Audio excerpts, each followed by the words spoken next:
अतिक्रमण के खिलाफ हमारी जो टीमें लगातार निरंतर अपनी कार्रवाई कर रही हैं।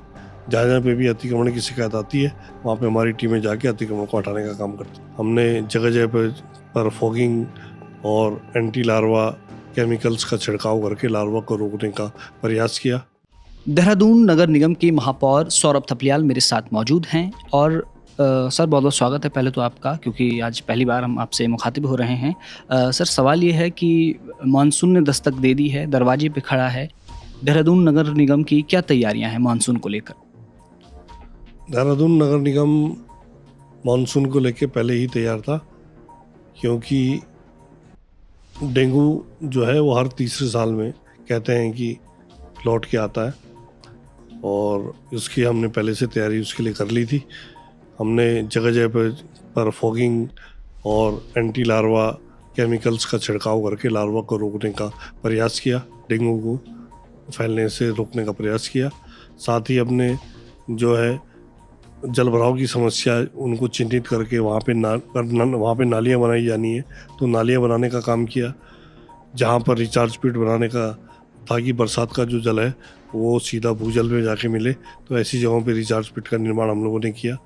साथ ही नदी, हमारी जो नाले हैं, ऐसे प्रमुख 9 नदियाँ नाले जो हैं, उनमें हमने जेसीबी मशीनों के माध्यम से और छोटी बॉबकट मशीनों के माध्यम से उनके तलों को गहरा करने का काम किया। उसमें जो सिल्ट और जो उसमें जो कचरा मलबा वगैरह उसमें जमा था, उनको हटाने का काम किया, जिससे कि पानी जो है वो निर्बाध रूप से बह सके और घरों के अंदर ना घुसे।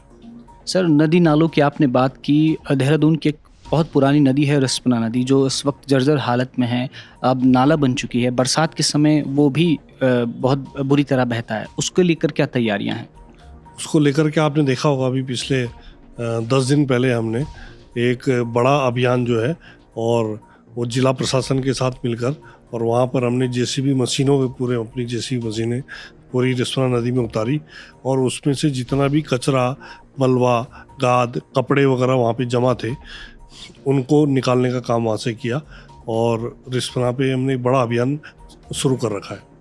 सर रिस्पना नदी में जब भी रिस्पना नदी की बात आती है तो बड़े बड़े प्रोजेक्ट्स, करोड़ों के प्रोजेक्ट्स की बात होती है, लेकिन धरातल पे हकीकत कुछ और नज़र आती है। क्या इस वक्त नगर निगम कोई ऐसा प्रोजेक्ट लेके आ रहा है जो रिस्पना को एक बार फिर से पुनर्जीवित कर सके? और रिस्पना को हम फिलहाल जो है उस पे जो जितना कचरा उसमें जमा है, लोगों ने कूड़ा करकट, अब क्या है कि जो नदी के किनारे रहने वाले लोग हैं, वो अपना जो कचरा है वो सारा नदी में डाल देते हैं। उसको हटाने का काम हमारा इस समय अभियान जारी है। इसके अलावा जैसा मैंने आपको पहले बताया कि वहाँ पे जितना भी उसके तल को गहरा करने का काम, क्योंकि तल ऊंचा हो चुका है, तल में कचरा मलबा वगैरह जमा हो चुका है, और ऐसे में जो है जल जब आता है तो वो लोगों के घरों में घुस जाता है, तो उसके तल को गहरा करने का काम हम लगातार कर रहे हैं, जिससे कि पानी जो है निर्बाध रूप से बह सके। सर नदी किनारे अतिक्रमण भी बहुत हुआ है, उस पर कोई एक्शन? अतिक्रमण के खिलाफ हमारी जो टीमें लगातार निरंतर अपनी कार्रवाई कर रही हैं। जहाँ-जहाँ पे भी अतिक्रमण की शिकायत आती है, वहाँ पे हमारी टीमें जाके अतिक्रमण को हटाने का काम करती हैं। और सर कूड़ा निस्तारण को लेकर देहरादून क्योंकि स्मार्ट सिटी की रेस में है, उसको लेकर किस तरह की तैयारियाँ? कूड़े के लिए भी निरंतर हमारी जो टीमें हैं वो लगातार लगी हुई हैं। हम जितने भी जीवीपी पॉइंट्स हैं उनको हटाने का काम लगातार निरंतर कर रहे हैं। जहाँ पे कचरा जो है लोग फेंक देते हैं, लोग 70 रुपये बचाने के चक्कर में कई जगह लोग, और वो कचरे को सड़क के किनारे डाल देते हैं, और उनको हटाने का काम वहाँ पे बेंचें लगा के या वहाँ पर फूल पौधे लगाकर हम लोग उन जगहों से कचरा जो है समाप्त करने की कोशिश हमारी है।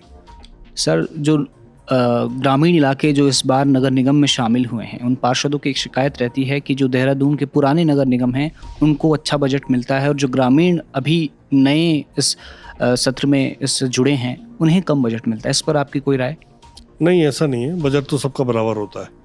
बजट सारे पार्षदों के हिसाब से बढ़ता है, जो कि नए जो पुराने पार्षद हों, चाहे जो नया क्षेत्र जुड़ा है, उनके पार्षदों को समान रूप से बजट पास होता है। सर कोई नया प्लान पूरे नगर निगम को लेकर, अगर आप एक मेयर हैं यहाँ के, कोई नया प्लान है? देखिए, पूरे शहर में एक जागरूकता लाने की एक हमारी कोशिश है, जिससे कि शहर साफ रहे, स्वच्छ रहे। सबसे पहले हमारा ये प्रयास है। और इसके लिए हम योजना बना रहे हैं। सर बीजेपी के आप कद्दावर नेता भी हैं, युवा नेता हैं, 2027 में विधानसभा चुनाव है, कैसी तैयारियां चल रही हैं? देखिए, निश्चित तौर पर पार्टी जो है वो लगातार निरंतर 12 महीने जो है वो क्षेत्र में रहती है और जनता के बीच में रहती है, जनता से जुड़ी हुई है। बीजेपी का प्रत्येक कार्यकर्ता जो है वो लगातार जनता के हितों को उठाता रहता है और अपने जो कर्तव्य हैं उनको पूर्ण रूप से पालन करते हैं सब लोग। निश्चित तौर पे 27 का चुनाव जो है उसमें बीजेपी बड़े भारी मतों से विजयी होगी। बहुत बहुत शुक्रिया सर हमसे बातचीत करने के लिए। तो आपने सुना देहरादून के महापौर सौरभ थपलियाल हमसे बातचीत की। उन्होंने बताया कि अब आगे क्या तैयारियां हैं जल भराव को लेकर, क्योंकि मानसून का सीजन बहुत नज़दीक है। रिस्पना को लेकर उनकी क्या विचारधारा है और कूड़ा निस्तारण को लेकर देहरादून नगर निगम किस तरह से काम कर रहा है। कैमरा पर्सन अभिलाष के साथ विजय नेगी, हिलमेल।